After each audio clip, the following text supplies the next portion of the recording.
Hi, everyone, welcome back. This is English Listening Practice Podcast. It helps you to enhance your listening skill.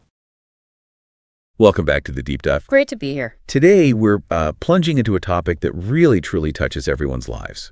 I mean, that often unseen habit of comparing ourselves to others. It's universal, isn't it? Totally. And our source material for this deep dive is a fantastic guide, Overcoming Comparison, Your Path to Self-Acceptance. It kind of hits the nail on the head right away, observing that, well, we all do it right. Yeah. From childhood, who had the coolest toy, who could run faster.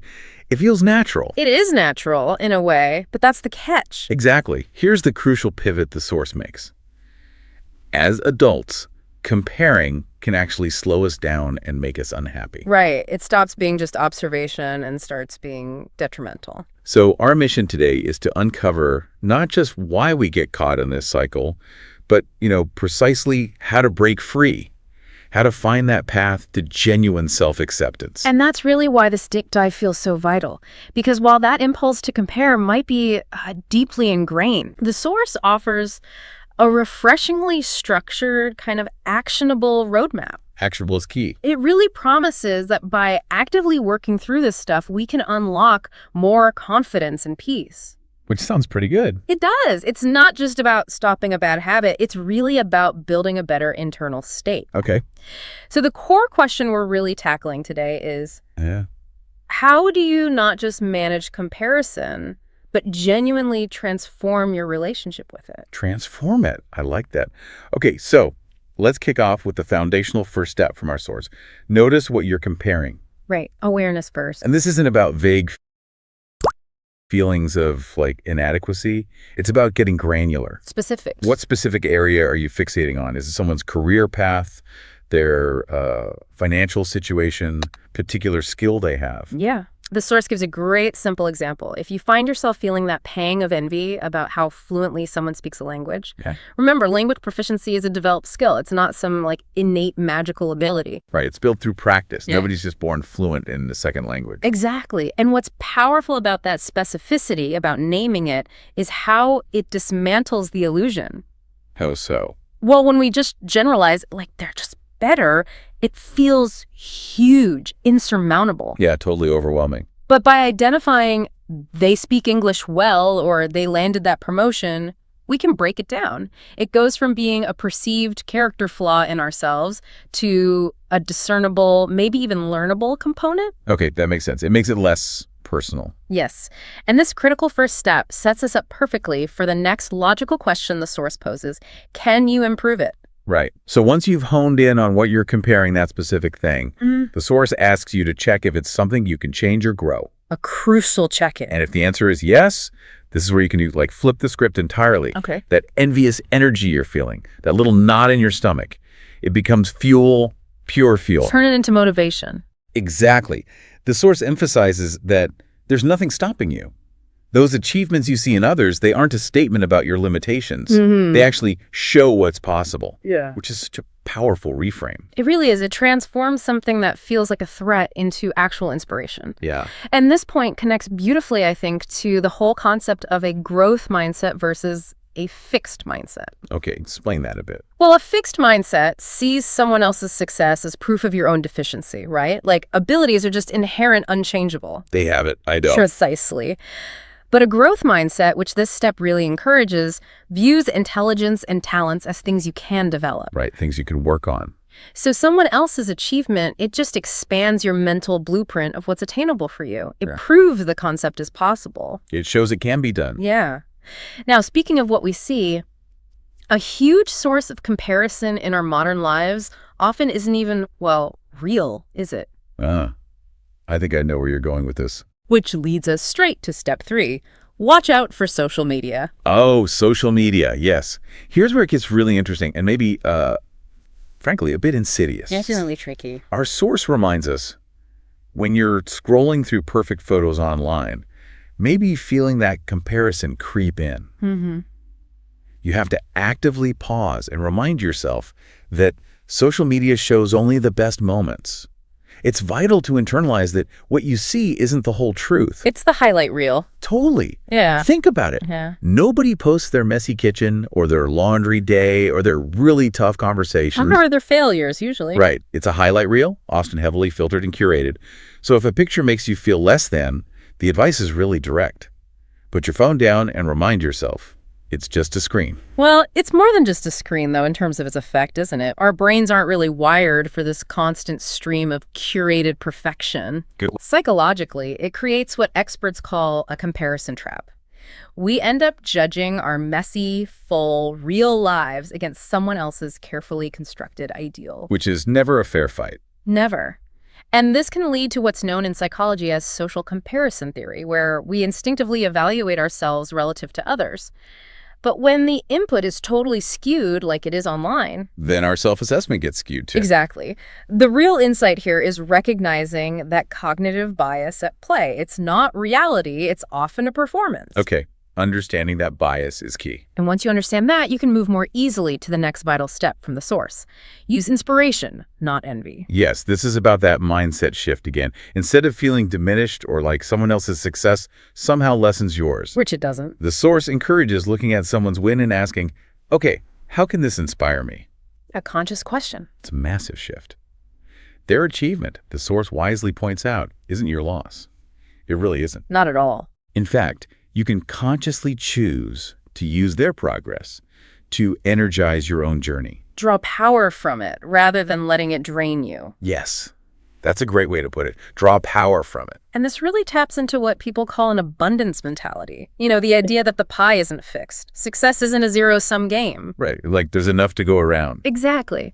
When you see someone achieve something great, it doesn't mean there's less success available for you. Actually, on the contrary, it sort of expands the collective pool of possibility. It proves the path exists. Yeah. Someone walked it. Yes. But to truly embrace this, you have to kind of counter the internal narrative, that little voice inside. The critic. Which brings us nicely to step 5. Focus on your strengths. This one feels profoundly important because when comparison takes hold, it's just so easy to fall into that trap of focusing only on what we don't have or what we perceive as our flaws. We zoom right in on the negatives. Totally. But as our source reminds us, we all have strengths, even simple ones, like being a patient friend or staying positive. Things we might easily overlook. Exactly. The invitation here is to actively shift your gaze beyond a focus on flaws.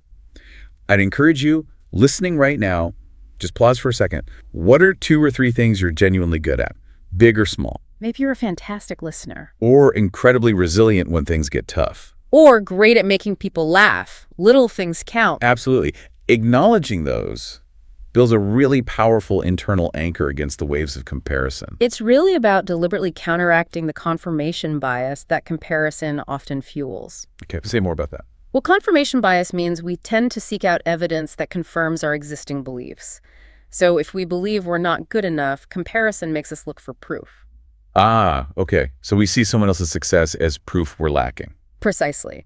But by intentionally cataloging your strengths, you build an internal reservoir of self-worth that isn't dependent on that external validation or comparison. A reservoir of self-worth. I like that image. And once that foundation feels a bit stronger, you gain the clarity and maybe the energy to pursue the next step. Redirect energy toward yourself. This is such a practical, almost resource management point. Yeah, it's about where your attention goes. The source bluntly points out that time spent worrying about others is time lost for improving yourself. Just think about the sheer volume of mental energy. Hours sometimes. The hours of rumination that gets siphoned off into observing or maybe envying someone else's life. It's exhausting. It is. Yeah. Instead, the book urges us to consciously use that energy, grab it back, and take one small action for your own goals. Just one small action. Doesn't have to be huge. Right. It's about moving from being a passive observer of other lives to being an active, purposeful participant in your own life. That concept of energy redirection is just foundational for personal agency, for feeling in control. Every moment we're fixated on someone else's perceived perfection is literally a moment we're not investing in our own growth, our own learning, our own well-being. It's like a mental budget, isn't it? That's a great analogy. And you're choosing where to allocate your most precious resource, your attention and your effort. Okay. So you redirect that energy. You start taking small actions. And when you do start making those investments in yourself, the next step becomes not just possible, but actually essential. Celebrate your progress. Absolutely. Because your unique journey, your individual progress, it truly matters. Yeah. Even the small steps. Especially the small steps sometimes. The source stresses the importance of actively documenting every step you take. New words learned, projects finished, goals met, whatever it is for you. Write it down. Keep a list. Yes. This isn't about vanity. It's about creating a tangible record. Evidence, really. With evidence for yourself. Right. Then when comparison sneaks in, when that inner critic pipes up with its usual nonsense, Which it will. you have a direct, undeniable counter-narrative. You can literally pull out your phone or notebook and read your list of wins and remember how far you've come. It's such a powerful practice in self-affirmation, grounding yourself in your own reality. Yeah. And this isn't just about feeling good in the moment, although that's nice too. It's about building a robust internal sense of accomplishment over time. Like building a muscle. Exactly. It's a deliberate practice of self-validation. You're retraining your brain to recognize and value your own efforts and achievements rather than always looking externally. Okay, retraining the brain. That feels important. And when you're truly grounded in your own progress, feeling that sense of accomplishment, it surprisingly makes the next step feel incredibly natural, even easy sometimes. Cheer for others. Right. Now, this one can feel profoundly counterintuitive if you're really stuck deep in a comparison trap. It can feel like the hardest one. But the source says it's incredibly liberating. It suggests that if you're feeling jealous when someone succeeds, try pausing. To take a breath. Try feeling genuinely happy for them and maybe even sending them a compliment, a quick text, an email, whatever. Acknowledge their win. Yes. And the core transformative message here is that their success doesn't threaten yours. It's a chance to share joy. Share joy. That's beautiful. It's such a shift from that competitive scarcity mindset, there's only so much success to go around, to one of collaboration and shared abundance. And psychologically, this is huge unlock. It actively dismantles that false narrative that success is some kind of finite resource. Right, the zero-sum game idea. When you genuinely cheer for others, you're not just being, a good person. Yeah. You're actively reinforcing a mental model inside yourself where good things can happen for everyone, Including you. including you. It's a powerful way to break down the us versus them mentality that comparison absolutely thrives on. Okay, so that's 8 steps. We're getting there. And finally, to really cement all these shifts to make them stick, we come to the last one. Flip negative to positive. This feels like the ultimate, on-the-spot tool for reshaping your inner world in real time. Your internal dialogue. Yeah. When your mind starts with that all-too-familiar track, I'm not good enough, or I'll never be able to do that, We all know those thoughts. the source encourages you to actively turn it around, catch it, and flip it to something like, I'm improving every day, or this is challenging, but I'm learning. It's about practicing these flips, almost like a mental martial art, Yeah. a redirection. Mental martial art, I like that. It's described in the source as a powerful tool for positive growth because it directly challenges those destructive, often deeply ingrained thought patterns. And it builds new neural pathways, right? Yeah. Like carving new trails in the brain. Exactly. This isn't about denying negative feelings or pretending they don't exist. It's about consciously engaging with them Acknowledging that. and then redirecting their energy. It's cognitive reframing in action, choosing to interpret a situation or your own capabilities in a more constructive way. And over time, that practice builds resilience. Remarkable resilience and self-compassion, yeah. It transforms your internal monologue from being your harshest critic to being more like a supportive coach. From critic to coach, that's a powerful transformation. It really is. So as we start to wrap up this deep dive into overcoming comparison, your path to self-acceptance, the core message from the source just resonates so powerfully. Your path is unique, and every achievement is something to be proud of. Every single step. Remember, the really empowering notion here is that comparison is a skill you can overcome. It's not a fixed personality trait. No, it's a habit, a pattern. It's truly a practice, like we said, a muscle you strengthen. It's not some destination you just arrive at overnight and you're done. Definitely a journey. And if we connect all this back to the bigger picture, actively choosing to celebrate your own progress, practicing that positive self-talk, flipping those negative thoughts, and genuinely cheering for others. All those steps It isn't just about managing comparison anymore. It's about fundamentally shifting your entire perspective towards a more abundant, more joyful, and actually more deeply self-accepting way of being in the world. A whole shift in being. Yeah. Just imagine for a moment what shifts in your daily energy, maybe in your relationships, your overall sense of contentment.